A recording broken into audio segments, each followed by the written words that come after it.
দরজা খুলবো না, মা মানা করে গেছে। আরে খোল, আমি তো তোর বাবা। না, মা বলে গেছে ছেলে ধরেরা গলা নকল করতে পারে।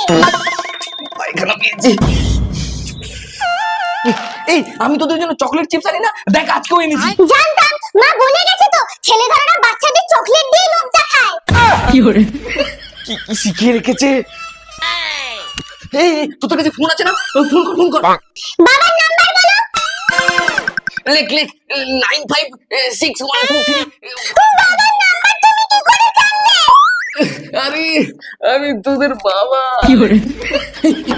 ঠিক আছে, এমন কিছু জিজ্ঞেস কর যেটা তোদের বাবা মা ছাড়া আর কেউ জানে না। বলো তো, মায়ের জন্মদিন কবে? কি হলো বলো, আমার জন্মদিন কবে? আমার জন্মদিন তোমার মনে থাকবে কেন?